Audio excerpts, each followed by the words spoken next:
नमस्कार। प्रादेशिक समाचार के साथ मैं पूजा तमांग।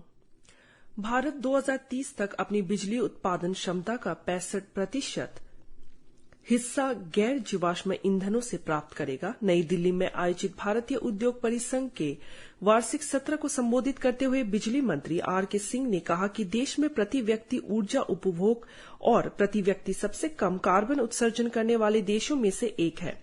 उन्होंने कहा कि शून्य कार्बन उत्सर्जन महत्वपूर्ण है, लेकिन इससे अधिक महत्वपूर्ण ज्यादा बिजली देने की आवश्यकता है, जिससे एक उद्योग स्थापित करने की स्थिति में देश में बिजली की कमी न रहे।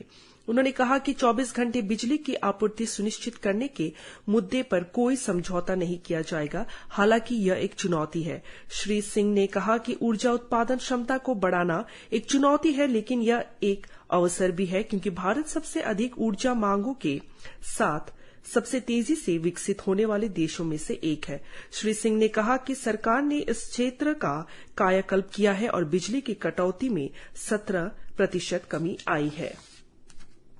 अरुणाचल प्रदेश के राज्यपाल retired lieutenant general K.T.. Patnaik ने बुधवार को नई दिल्ली में रक्षा मंत्री राजनाथ सिंह से मुलाकात की। बैठक के दौरान दोनों ने सीमा सुरक्षा और सीमा के पास जीवंत गांवों से संबंधित मुद्दों और इसके सहयोगी विकास की आवश्यकता पर चर्चा की। राज्यपाल ने सीमा क्षेत्रों की व्यापक निगरानी और खुफिया एजेंसियों के बीच समन्वय की आवश्यकता पर भी जोर दिया और सीमा की रक्षा के साथ साथ राज्य में नशीले पदार्थों की तस्करी को रोकने के लिए अतिरिक्त केंद्रीय सशस्त्र पुलिस बल प्रदान करने के लिए रक्षा मंत्री को अवगत कराया। उन्होंने रक्षा मंत्री को अरुणाचल प्रदेश आने का निमंत्रण भी दिया। इस बीच अरुणाचल प्रदेश के राज्यपाल के.टी. पटनायक ने केंद्रीय नागरिक उड्डयन राज्य मंत्री रिटायर्ड जनरल वी.के. सिंह से नई दिल्ली में मुलाकात की, जहां दोनों ने राज्य में हवाई सेवाओं को बढ़ाने के लिए एडवांस लैंडिंग ग्राउंड्स में नई हवाई पट्टियों और बुनियादी ढांचे के निर्माण पर विचार विमर्श किया। उन्होंने दिबांग घाटी जिले में अलिन्ये एएलजी को फिर से सक्रिय करने का भी प्रस्ताव दिया और एमओएससीए से भारतीय विमानपत्तन प्राधिकरण को तकनीकी आर्थिक व्यवहार्यता का पता लगाने और एक मास्टर प्लान तैयार करने के लिए निर्देश देने का अनुरोध किया, जो परिचालन दक्षता को अनुकूलित करने में एक लंबा रास्ता तय करेगा और राज्य में पर्यटन को बढ़ावा देगा।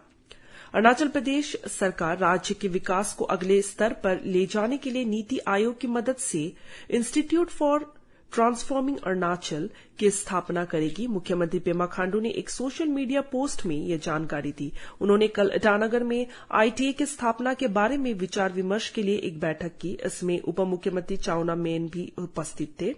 श्री खांडू ने कहा कि इंस्टीट्यूट फॉर ट्रांसफॉर्मिंग अरुणाचल राज्य के कायाकल्प के लिए महत्वपूर्ण साबित होगा, विकास गतिविधियों को आगे बढ़ाने के लिए विभिन्न विभागों की मदद करेगा और अपनी क्षमताओं को आगे लाएगा। उन्होंने कहा कि यह इंस्टीट्यूट ज्ञान बढ़ाने के लिए परिस्थिति की प्रणाली विकसित करने में मदद करेगा।